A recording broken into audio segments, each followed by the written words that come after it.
bertemu dengan Rasulullah, diambil tangan sahabat yang warna hitam legam, diciumi oleh baginda Rasulullah bolak-balik. Sahabat itu kaget. Rasulullah bilang apa? Hazihi yadun, inilah tangan, yuhibbuhullahu wa rasuluh, yang dicintai oleh Allah dan Rasulnya, karena tangan pekerja keras. Itulah Islam.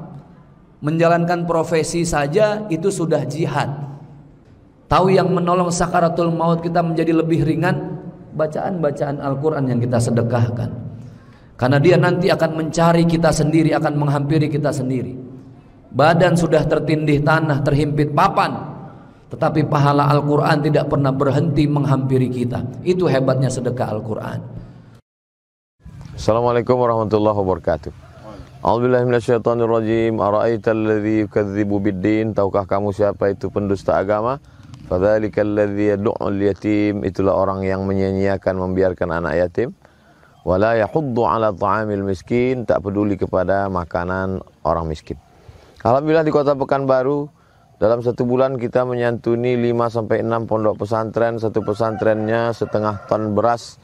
Lalu kemudian fakir miskin, du'afa, disalurkan semua bekerja sama dengan sahabat-sahabat komunitas-komunitas dakwah, anak-anak muda, bikers, dan lain sebagainya, ibu-ibu. Bagi kita yang ingin selamat dari pendusta agama, menyantuni anak yatim, fakir miskin, bilkhusus anak pesantren, supaya mereka bisa makan, hanya makan saja. Mari kita support program Yayasan Tabung Wakaf Umat dengan transfer ke Bank Riau Kepri Syariah. Nomornya 82021666662 atau BSI 101096666 atas nama Yayasan Tabung Wakaf Umat. Jangan lupa sertakan kode transfernya 09 di akhir nominal transfer. Konfirmasinya 085265416060 atas nama admin yayasan. Berkah selalu. Assalamualaikum warahmatullahi wabarakatuh. Sudah kita lihat tadi, alhamdulillah, itu ada video tadi saya naik motor sambil pegang handphone. Itu bukan sambil main handphone, Bu. Itu saya lagi kajian Zoom online, Pak. Bayangin, saya harus naik motor setengah jam, tapi di atas motor tuh harus Zoom online. Seumur-umur baru itu saya ceramah di atas motor, Pak. Itu treknya pun subhanallah, tapi ya itulah dakwah. Itulah perjuangan. Bahkan bersama teman-teman Yayasan KPB ini, alhamdulillah 2 kali kita mengalami insiden musibah. Yang pertama dari kota Medan kita mau ke Rantau Prapat, itu mobil tim kami satu hampir masuk jurang tuh, Pak. Ada teman wartawan yang berdarah kepalanya. Terus yang belum lama kemarin sempat saya posting di Instagram, ada tim kami mobilnya harus terbalik.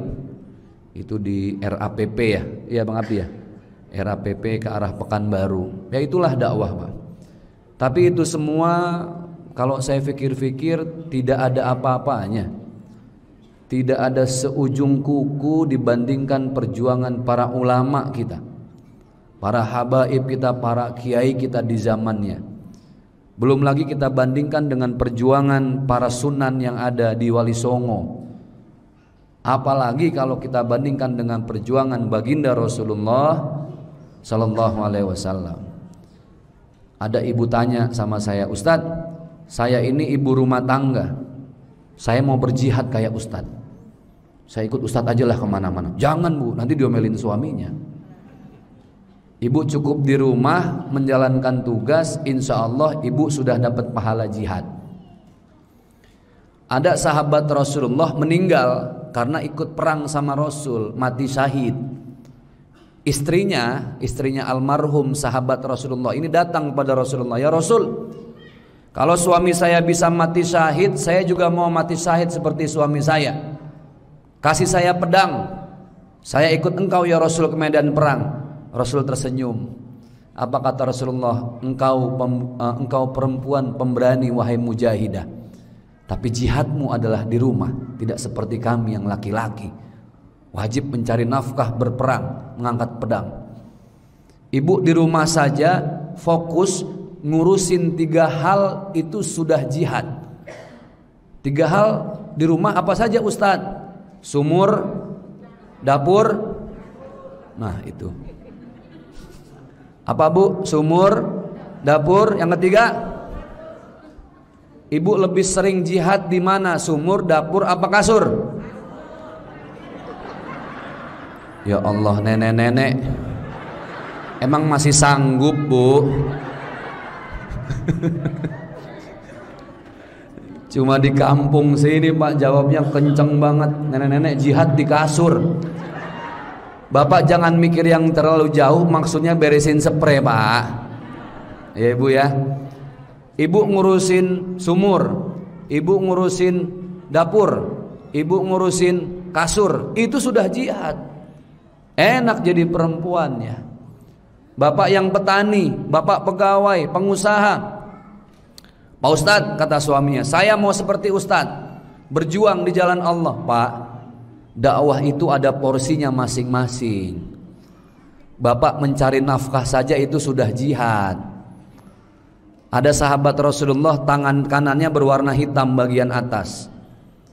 Bertemu dengan Rasulullah, diambil tangan sahabat yang warna hitam legam, diciumi oleh baginda Rasulullah bolak-balik. Sahabat itu kaget. Rasulullah bilang apa? Hazihi yadun, inilah tangan yuhibbuhullahu wa rasuluh, yang dicintai oleh Allah dan Rasulnya, karena tangan pekerja keras. Itulah Islam. Menjalankan profesi saja itu sudah jihad. Jadi ibu kalau mau dapat pahala dakwah tidak harus seperti kami, seperti saya. Tapi ibu bisa mendapatkan pahala berdakwah dengan bagaimana? Dengan membantu program-program dakwah. Rezeki itu luas, rezeki itu banyak. Rezeki bukan cuma ini. Apa nih Bu? Jari Ibu. Mana duit ini jari. Rezeki itu luas. Ibu di rumah punya suami saleh, rezeki.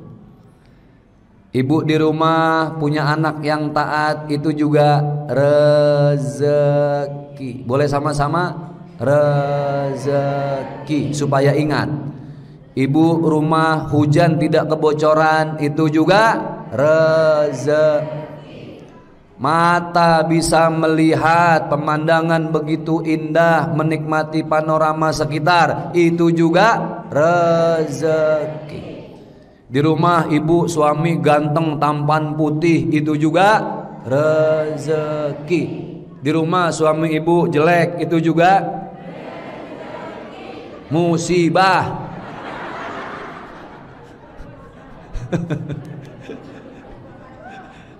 Bu, pilih mana ibu? Punya suami ganteng marah-marah terus, apa punya suami jelek tapi senyum terus?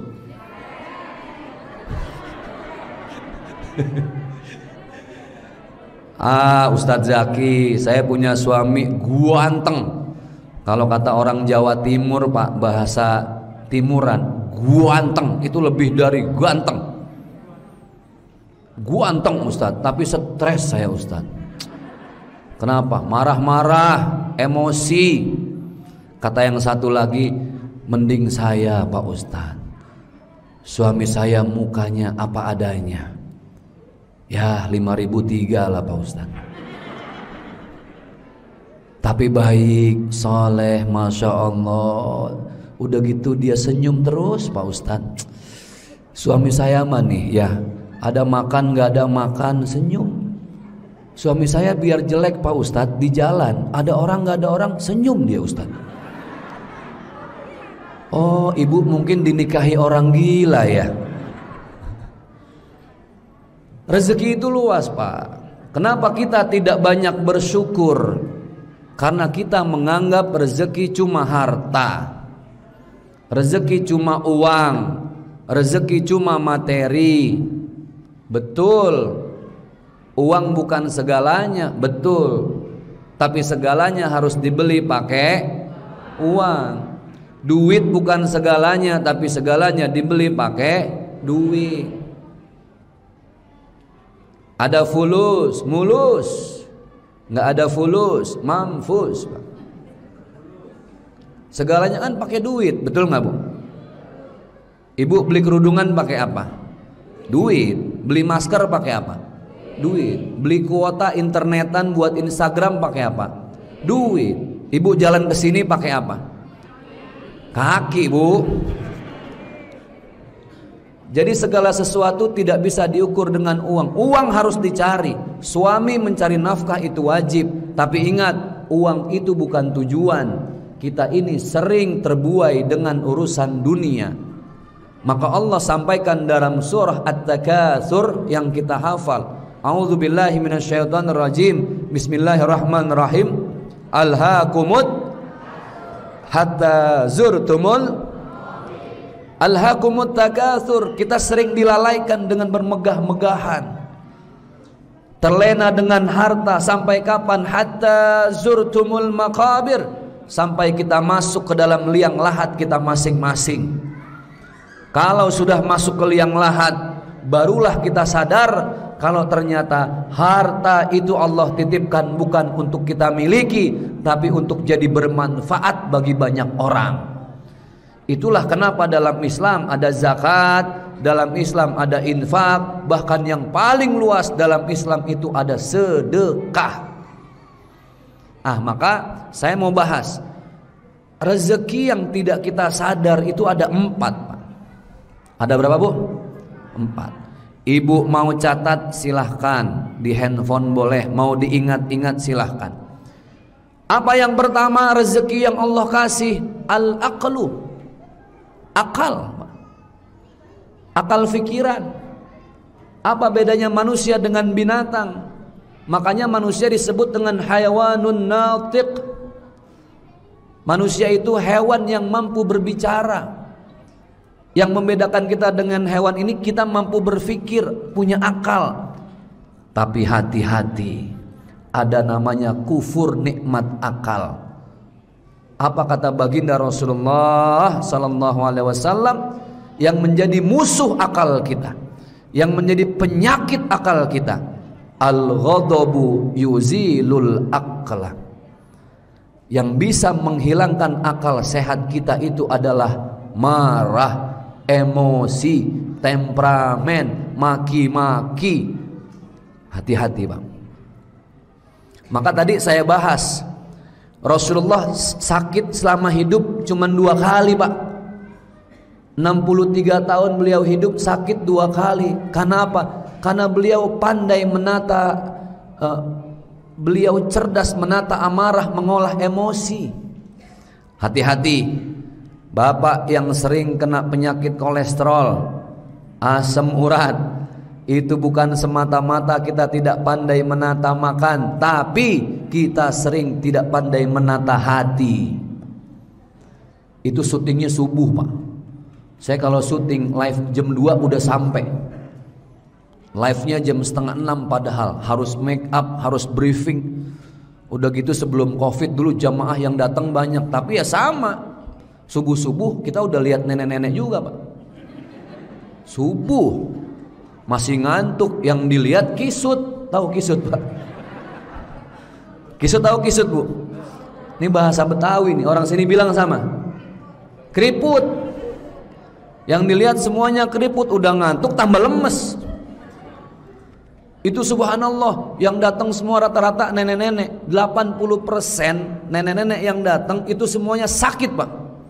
Ini acara pagi, udah orang tua semua sakit semua. Ada satu orang yang maju ke depan.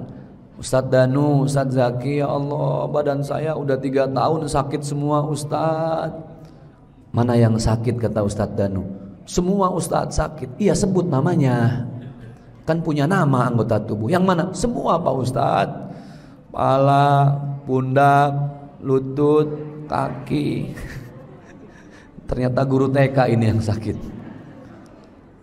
Kenapa palanya, Bu? Sering pusing, Pak Ustadz. Ibu kalau mau sembuh, cerita ikhlas, jujur. Apa yang sering bikin ibu pusing? Enggak, malu Ustadz. Cerita kalau mau sembuh. Itu Ustadz, tetangga baru beli motor, Ustadz. Orang sini bilang motor Honda. Kenapa sih Pak motor jadi Honda Pak? Oh, saya di Aceh suruh naik Honda saya nggak mau karena tulisannya Yamaha. Tetangga beli motor, Ustadz pusing ya Allah. Tuh, rezeki orang kita pusingin, padahal belum tentu rezeki orang cocok buat kita. Betul nggak Bu? Hati-hati. Apalagi ibu-ibu nih kalau udah emosi, oh Pak, ibu-ibu itu kalau udah emosi nunjuk bukan pakai telunjuk lagi Pak, pakai bibir. Suaminya nanya, kamu kesel sama yang mana sih? Tuh yang itu tuh Pak tuh. Monyong, bimoli, bibir monyong 5 cm. Nggak enak hidup begitu kata Ustadz Danu. Nggak usah iri, rezeki sudah diatur. Maka marah-marah itu bisa menghilangkan akal sehat Ibu. Lihat kalau orang marah-marah, akal sehatnya hilang. Dia emosi, sudah tidak bisa berpikir. Semua anggota kebun binatang dia absen Pak. Betul nggak? Stres. Hati-hati. Kalau orang sudah sering-sering marah, bisa jadi larinya ke stroke. Penyakit stroke. Ini penyakit stroke, penyakit paling berat sedunia Pak. Penyakit stroke, penyakit paling berat sedunia. Bayangkan stroke, bagaimana 2 truk coba. Itu baru stroke Pak. Ibu enak nggak sakit? Nggak enak, makanya hati-hati Pak. Terus Pak Ustadz kita nggak boleh marah? Boleh marah, tapi marah itu disimpan nggak boleh. Nanti larinya ke penyakit jantung. Disimpan maksudnya gimana? Ibu kesel sama suami, tapi nggak mau ngomong, simpen aja. Tidur suami dikasih punggung. Mending kalau punggung doang. Kan kalau pengantin udah lama, mohon maaf Pak, kan buang anginnya sembarangan Pak. Dulu masih pengantin baru sih, oh ibu sama suaminya jaim ya. Mau buang angin, aduh malu ya Allah, pengantin baru gitu ya. Aduh ditahan-tahan. Kalaupun bunyinya tipis banget gitu ya, pss gitu. Tapi lumayan Pak, baunya nyengat ini Pak. Ini kalau udah punya anak 3, udah pada gede, ibu marah, suami dipunggungin, ya Allah itu istri Pak, nggak boleh geser dikit rubah posisi, pret. Marah nggak enak. Nggak boleh disimpan marah itu. Dikeluarin sampai nyakitin hati. Hati-hati Pak. Bapak marah-marah sama anak, sama tetangga, sama temen. Itu kayak bapak nancepin paku di atas kayu. Tahu paku ya Pak? Paku kita tancepin di atas kayu. Suatu saat paku itu kita cabut, pakunya tercabut, bekasnya masih ada nggak? Ada. Bapak Ibu, seperti itulah kalau kita marah nyakiti perasaan orang lain. Bisa jadi dia sudah memaafkan mulutnya, tapi tidak tahu dengan hatinya. Maka jangan sering-sering kita menyakiti perasaan orang lain. Semakin sering menyakiti perasaan orang lain, semakin susah nanti kita meninggal dunia Pak. Ini yang pertama, jangan marah. Rezeki apa yang pertama tadi Bu? Lupa. Akal. Makanya ada istilah akal sehat. Akal itu kenapa sih Ustadz? Rezeki Bu. Makanya yang namanya berpikir itu nggak boleh sering-sering buruk sangka, suuzon, negative thinking nggak boleh. Ibu kalau lihat tetangga, lihat temen, lihat sahabat, kalau masih ada baiknya sedikit, mending Bapak Ibu fokus sama baiknya saja. Nggak usah lihat buruknya. Bapak Ibu nggak usah pusing sama omongan orang. Hidup kalau sering-sering dengar omongan orang, stres. Hidup jadi serba salah, begini salah, begitu salah. Ada bapak sama anak punya onta. Ontanya nggak dinaikin, cuma diseret-seret aja berdua. Lewat kampung, orang sekampung bilang apa? Tuh lihat, bapak sama anak nggak ada akalnya. Nggak punya otak. Kenapa? Masa punya onta nggak dinaikin, cuma diseret-seret. Bapaknya denger, Kata si bapak sama anaknya, oke nak, kita diomongin orang sekampung nggak enak, biar bapak yang naik, kamu yang nuntun ontanya. Bapaknya naik di atas onta. Kata orang kampung apa? Tuh lihat bapak nggak ada sayangnya sama anak. Masa anak disuruh nuntun dia enak-enakan di atas onta. Bapaknya denger.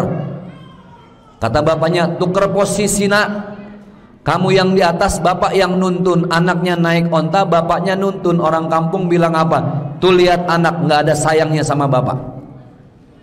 Serba salah, nak, kita diomongin lagi. Daripada kamu nuntun, diomongin kamu naik sama bapak ke atas onta. Dua-duanya naik ke atas onta. Orang kampung bilang apa? Tuh lihat dua manusia, bapak anak tidak punya rasa pri keontaan. Kasihan onta, ditunggangi dua-duanya. Serba salah pak, begini salah, begitu salah. Ujung-ujungnya mereka stres, itu onta digendong bareng-bareng. Jadi hidup itu nggak usah dengar apa kata orang. Jalan saja, yang penting niat kita tulus lillahi ta'ala. Rezeki yang pertama apa tadi? Akal. Yang kedua, rezeki yang Allah kasih dalam hidup itu apa? Al-qalbu, hati. Apa bu? Hati. Kenapa hati dinamakan al-qalbu? Qalbu itu dalam bahasa Arab artinya yang mudah berbolak-balik. Makanya ada doanya, ya muqallibal qulub tsabbit qulubana ala dini. Bu, jangan susah lihat orang lain senang, jangan senang lihat orang lain. Itu namanya iri, dengki. Apa yang bisa mengotori hati? Al-hasad, iri dengki bisa mengotori hati. Hidup susah lihat orang seneng mah nggak ada habisnya bu. Seneng lihat orang lain susah nggak ada habisnya. Sepatu kita saja bu sudah diukur. Ibu pakai sepatu nomor berapa? 39 misalnya. Saya 43. Saya 43, ibu 39. Ibu jangan maksain pakai sepatu saya bu. Koplak. Tahu koplak? Kegedean. Saya maksain pakai sepatu ibu, jebol. Yang enak bagaimana Ustadz? Yang enak itu nikmati ukuran sepatu masing-masing, ucapkan alhamdulillah. Itu paling indah. Hidup itu paling enak bagaimana kita menikmati hidup. Maka jagalah hati. Gitu ya. Jaga apa bu? Jaga hati. Itu yang kedua. Yang ketiga, nah ini diingat lagi. Apa rezeki yang ketiga? Al-haya, rasa malu itu rezeki. Orang kalau sudah tidak malu, yang halal jadi haram, yang haram jadi halal. Kenapa orang korupsi sudah tidak malu pak? Kenapa orang banyak nyolong sendal di masjid sudah tidak malu? Kita masih untung dikasih rasa malu sama Allah. Karena dengan rasa malu itulah kita banyak menahan segala macam bentuk keburukan dan kejahatan dalam hidup. Amin ya rabbal alamin. Yang keempat kita habisin dulu ya. Yang keempat yaitu amal soleh, itu rezeki. Saya ulang, akal, hati, malu, amal soleh. Hafal nggak ibu? 1, 2, 3, 4. Coba dibalik. 4, 3, 2, 1. Itu dijaga bang. Apa penyakit dari amal soleh? Ibu umroh dapat pahala nggak? Dapat. Haji dapat pahala nggak? Dapat. Ibu ibadah nih sama suami. Ini saya cari bahasa yang paling halus ya. Kan banyak anak kecil, supaya anak kecil nggak paham nih. Bu. Ibu ibadah sama suami. Ini paham nggak maksud saya ibadah sama suami? Malam Jumat. Nih, ini malam apa? Malam apa? Sunnah Rasul malam apa? Bu, Sunnah Rasul malam apa? Malam lain hukumnya apa? Wajib. Sunnah Rasul malam Jumat. Ibu sunnah Rasul ibadah sama suami, dapat pahala nggak? Dapat. Ibu sedekah dapat pahala, tahajud dapat pahala. Hati-hati, semua pahala ibu bapak bisa hilang. Umrohnya sia-sia, hajinya sia-sia, sholat tahajudnya sia-sia. Gara-gara apa? Gara-gara sesuatu yang tidak kita sangka-sangka. Apa kata Rasul? Al-ghibah wal fitnah tuzilul amala salih. Ghibah dan fitnah itu bisa menghilangkan semua pahala kebaikan kita. Gara-gara ghibah dan fitnah. Yang ketiga tadi, rasa malu. Saya lupa menyampaikan, yang bisa menghilangkan rasa malu itu apa? At-tama'. Tahu toma? Tamak. Apa bahasa Indonesianya? Rakus, kemaruk, mau apa saja, terlalu bermimpi. Orang Pekanbaru bilang apa? Rakus. Hah? Congok. Congok betul Pak. Nah itu.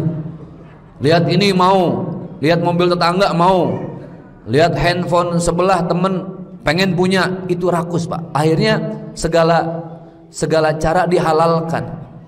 Saya ulangi, rezeki yang pertama akal, yang bisa menghilangkan akal marah. Rezeki yang kedua hati, yang bisa menghilangkan hati iri dengki. Rezeki yang ketiga rasa malu, yang bisa menghilangkan rasa malu rakus, kemaruk. Keempat, rezekinya apa? Amal saleh, yang bisa menghilangkan apa? Ghibah dan fitnah. Ngomongin orang nggak ada orangnya itu ghibah, atau mengada-ada sesuatu yang tidak ada itu namanya fitnah. Lebih mending ghibah apa fitnah? Nggak ada yang mending Bu. Ghibah dosa, fitnah apalagi. Hati-hati. Ibu-ibu yang sering ngegosip, hati-hati. Namanya juga gosip, digosok makin sip. Ngomongin orang itu paling enak ya Pak ya. Makanya kalau udah ibu-ibu ngumpul, itu omongan yang lempengnya lurusnya sebentar doang Pak, 5 menit. Judulnya arisan pengajian. Ngajinya 5 menit, gosipnya 1 jam. Yang diomongin siapa? Tetangga. Kalau ibu-ibu kan gitu ya. Temennya datang ngaji pakai kerudungan baru panjang, wah dia mah lihat tuh, kerudungnya ngutang. Hilang nggak pahala ngajinya? Hilang. Makanya kalau mau ghibah dan fitnah banyak-banyak istighfar, mohon ampun sama Allah. Hati-hati Bu, hidup ini kita sudah diatur sama Allah. Jangan sembarangan, jaga akal, jaga hati, jangan iri dengki, jaga rasa malu, jangan rakus. Kemudian jaga amal soleh, semua pahala ibadah kita. Dengan apa? Dengan kita tidak ghibah dan fitnah. Bapak Ibu yang berbahagia yang dimuliakan oleh Allah Subhanahu wa ta'ala, ada satu buku yang berjudul The Power of Istighfar, kekuatan beristighfar. Ini dahsyat Bu. Istighfar itu kan istaghfaro yastaghfiru, istighfaran, artinya memohon ampun kepada Allah Subhanahu wa ta'ala. Ibu punya kaca di rumah, jendela, kena kotoran tadi pagi. Kalau kena kotoran langsung dibersihin, hilang apa tidak? Hilang. Itu kotoran tidak ibu bersihkan seminggu, 2 minggu, sebulan, setahun, dibersihinnya gampang nggak? Susah. Sama dengan hati Pak. Kita bikin dosa kecil, astagfirullahalazim, langsung hilang. Tapi hati-hati ketika kita tidak istighfar, banyak dosa mengendap. Itulah yang disebut hati yang gelap dan hitam. Bapak silakan ambil, ini air putih, ini kopi. Air bening maksud saya ya. Kalau ada air bening, ini kopi. Nah air bening ini Bapak taruh apa aja kelihatan apa enggak Pak? Kelihatan, dia jernih. Ketika ada sinar yang merah tetap merah, yang kuning tetap kuning. Tapi kopi Pak, apapun yang Bapak masukin dalam tidak kelihatan. Seperti itulah hati yang tidak pernah istighfar. Nasihat sepanjang apapun, tausiah sebagus apapun, tidak akan pernah mengendap di hati dan masuk ke dalam jiwa. Kenapa? Karena hatinya sudah kotor. Maka banyak-banyaklah istighfar kepada Allah Subhanahu wa ta'ala. Ibu di rumah, tadi udah saya bilang jihadnya ibu di mana Bu? Di rumah. Ada ibu Pak Ustadz, itu istri tetangga saya, dia kerjanya nggak di rumah tapi dia kerja di luar. Oh, itu lebih dahsyat lagi. Bukan cuma berjihad, tapi dia sudah berijtihad karena membantu ekonomi keluarga. Jadi ibu di rumah banyak istighfar. Suami marah-marah, istighfar aja ya. Suami pulang, ibu masak nasi kematangan jadi bubur. Kan suami marah, ditunjuk-tunjuk, dasar istri sialan. Masak nasi jadi bubur. Ibu mah istighfar aja. Astaghfirullah Rabbal baraya. Kata suami, dimalahin, malah istighfar.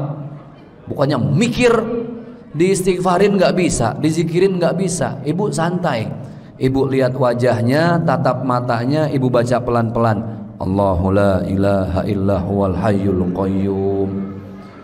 Ini kayak ngusir setan ini Pak. Kenapa udah nggak bisa dengan istighfar? Istighfar itu nikmat ibu. Orang yang paling sering beristighfar itulah orang yang paling dicintai oleh Allah Subhanahu wa ta'ala. Makanya banyak-banyaklah istighfar. Nah, Rasul ditanya sama sahabat, "Ya Rasulullah, sebaik-baiknya istighfar itu yang bagaimana?" Sebaik-baiknya istighfar adalah istighfar yang dilanjuti dengan sedekah. Dahsyat itu Pak. Udah kita mohon ampun, nyenengin orang, didoain sama orang. Saya tanya sama ibu, ibu tiba-tiba dikasih uang sama suami, jebret 5 juta, walaupun cuma mimpi misalnya. Jebret 5 juta. Saya tanya, itu suami yang ngasih 5 juta, ibu doain apa ibu sumpahin? Doain apa disumpahin? Ada nggak suami ngasih uang 5 juta disumpahin? Bapak biar cepat mati ya Pak? Ada? Pasti didoain, ya Allah Bapak biar sehat, biar panjang umur. Berarti semakin banyak kita nyenengin orang, semakin banyak kita didoain. Syarat istighfar kalau mau langsung diterima sama Allah, iringi istighfar dengan sedekah. Itulah kenapa saya walaupun udah lama nggak saya praktekin, dulu guru saya sering bilang, almarhum Ki Haji Mursidi, tokoh Betawi yang ada di Jakarta. Saya sering melihat dulu belum ada uang 2000-an Pak. Dulu Bapak ingat nggak uang 500 perak? Warna hijau, ada gambar apanya? Apal ibu. Itu beliau sering bawa dulu uang 500 perak kemana-mana, segepok nggak pernah lepas. Yang saya bingung, dimanapun dia itu sering ngasih uang, panggil kasih. Betul, ternyata itu ada hadisnya Pak. Sebaik-baiknya istighfar adalah istighfar yang dibarengi dengan sedekah. Nah kalau sekarang mungkin Bapak Ibu ya cukup bawa uang 2000 perak lah ya, 2000 istighfar sedekah. Pak Ustadz, sebaik-baiknya sedekah yang bagaimana? Baginda Rasulullah beliau menjelaskan, khairul a'mal adwamuha wa in qalla. Sebaik-baiknya amalan kita itu yang sedikit tapi istiqomah Pak. Bapak sedekah gede tapi nggak sedekah lagi, aduh Pak. Mendingan kita sedekah tiap hari 2000 tapi istiqomah. Kata Rasul, barang siapa yang diambil nyawanya dia dalam istiqomah sedekahnya, maka meninggallah dia dalam husnul khotimah. Nah maka itu Bapak Ibu yang berbahagia, yang dimuliakan oleh Allah Subhanahu wa ta'ala, malam hari ini kami hadir ke sini ingin kita bersama-sama meraih buah-buah kebaikan kita petik dari pohon malam hari ini. Dalam bentuk apa kebaikannya? Dalam bentuk sedekah. Bapak marah, istighfar, sedekah. Kita punya salah, istighfar, sedekah.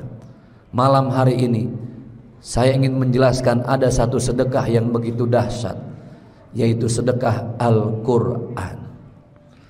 Saya sering sampaikan di mana-mana. Ini saya bawa minyak angin. Tadi saya minta bilang Pak Haji, mohon maaf saya bawa minyak angin. Saya ini dari kecil Pak, nggak doyan durian Pak. Duren Pak. Tadi di samping hotel itu ada restoran yang baru, namanya Durian Runtuh ya. Durian Runtuh. Karena saya diajak sama teman-teman sama Pak Haji, ya saya ngikut. Itu alhamdulillah Pak, pulang mual saya Pak. Jadi dari dulu Bu, saya sama durian kalau apa? Nyium ya, bahasa Indonesia nyium, ngendus kalau orang Betawi bilang ngendus, orang Pekanbaru bilang apa Pak? Hah? Apa? Mencium, menghirup. Kalau kita menghirup bau durian, saya langsung mual Pak. Lihat bentuknya, geli. Tahu geli nggak Pak? Apa ya? Ya geli.